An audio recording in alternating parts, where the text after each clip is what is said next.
वार्तालाप की आपका नजरिया, आपकी आवाज। उत्तर प्रदेश सरकार आज प्रदेश के सभी जिलों में 4.5 साल की उपलब्धियां गिना रही है।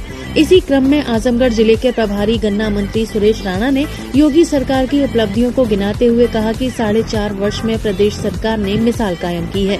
इस दौरान मुख्यमंत्री के लाइव टेलीकास्ट के बाद प्रभारी मंत्री ने भी लंबा चौड़ा बखान किया। हालांकि इस दौरान उनके अगल बगल समेत अन्य सीटों पर बैठे कई भाजपा नेता सोते नजर आए। सुरेश राणा ने कहा कि आजमगढ़ के विकास के लिए 2818 परियोजनाएं स्वीकृत की गई हैं। इन परियोजनाओं की लागत 19 अरब 15 करोड़ 85 लाख है, जिनमें से लगभग 2000 परियोजनाएं पूरी हो चुकी हैं, जबकि 760 परियोजनाएं निर्माणाधीन हैं। अखिलेश यादव के संसदीय क्षेत्र में निशाना साधते हुए राणा ने कहा कि जिले के लोगों ने अखिलेश यादव को यहां से जिता कर भेजा, लेकिन अखिलेश यादव ने समस्याओं पर ध्यान नहीं दिया। ऐसे में जिस तरह से योगी सरकार ने यहां विकास के कार्य कराए हैं, इसके लिए अखिलेश यादव को योगी का धन्यवाद करना चाहिए। प्रदेश में अब्बाजान चचाजान पर हो रही सियासत के सवाल पर सुरेश राणा खड़े हो गए। उन्होंने कहा कि परिवार में लोगों को कोई सम्मान नहीं देना चाहता, ये उनके परिवार की बात है। गन्ना मंत्री ने पूर्व की अखिलेश सरकार पर निशाना साधते हुए कहा कि पुरानी सरकार में हत्याओं का दौर चलता था, प्रदेश भर में अपराध की घटनाएं होती थी, लेकिन पिछले 4.5 साल में आजमगढ़ जिले में अपराध की घटनाओं में कमी आई है। जिले में डकैती की 60, लूट की 51, हत्या की 16 घटनाएं घटी हैं। इसके साथ ही रेप और दहेज के मौत के मामले भी कम आए हैं। इसके अलावा जिले में 1363 अपराधियों पर गैंगस्टर एक्ट, 437 अपराधियों की हिस्ट्री शीट खोली गई है और 10 अपराधी मारे गए हैं।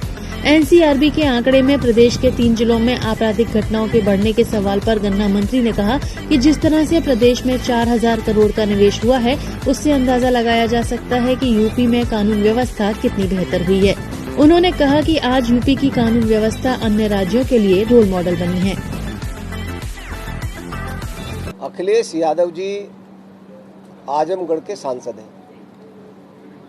यहाँ देश की आज़ादी से लेकर के अब तक आज़ादी के कार्यकाल में जितनी पेंशन हुई, चाहे वो वृद्धा पेंशन हो, चाहे वो दिव्यांग पेंशन हो या अन्य पेंशन हो, जो पात्रों की पेंशन है, आज 65 साल में जितनी पेंशन बनी उससे ज़्यादा पेंशन बनाने का काम 4.5 वर्षों की योगी सरकार ने किया है।